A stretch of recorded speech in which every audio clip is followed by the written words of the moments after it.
வணக்கம். ஆகாஷ்வாணி புதுச்சேரி செய்தி சுருக்கம் வாசிப்பவர் வெற்றி கொண்டான்.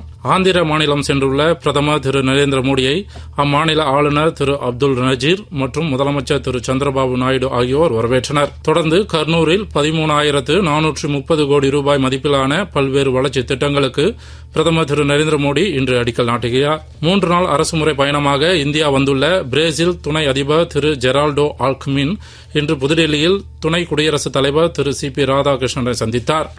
இன்று பிற்பகல் நடைபெறவுள்ள வர்த்தக அமைச்சர்கள் அளவிலான மறு ஆய்வு கூட்டத்தில் மத்திய வர்த்தக மற்றும் தொழில்துறை அமைச்சர் திரு பியூஷ் கோயலுடன் திரு ஜெரால்டோ கலந்து கொள்கிறார். பிரேசில் துணை அதிபரின் இந்த வருகை இரு நாடுகள் இடையேயான உறவை மறு ஆய்வு செய்யவும் புதிய முதலீடுகள் மற்றும் இருதரப்பு உத்தி சார்ந்த கூட்டாண்மையை மேலும் வலுப்படுத்தும் என்று எதிர்பார்க்கப்படுகிறது. மத்திய வெளியுறவு அமைச்சர் டாக்டர் ஜெய்சங்கர் புதுடெல்லியில் நடைபெற்ற ஐக்கிய நாடுகள் சபை படை பங்களிப்பு நாடுகளின் தலைவர்கள் மாநாட்டில் உரையாற்றினார். பயங்கரவாதம், பொருளாதார நிலையற்ற தன்மை மற்றும் காலநிலை மாற்றம் ஆகியவற்றால் ஏற்படும் சவால்களை எதிர்கொள்ள உலக நாடுகளுக்கு இடையேயான ஒத்துழைப்பை மேம்படுத்துவது அவசியம் என்று அவர் தமது உரையில் தெரிவித்தார்.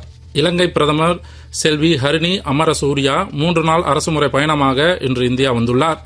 இரு நாடுகளுக்கும் இடையேயான வழக்கமான மற்றும் நெருங்கிய தொடர்புகளின் பாரம்பரியத்தை அவரது பயணம் உறுதிப்படுத்தி ஆழமான மற்றும் வேரூன்றிய நட்புறவை வலுப்படுத்துகிறது என்று மத்திய வெளியுறவு செய்தி தொடர்பாளர் திரு ரந்தீர் ஜெய்ஸ்வால் சமூக ஊடக பதிவில் தெரிவித்துள்ளார்.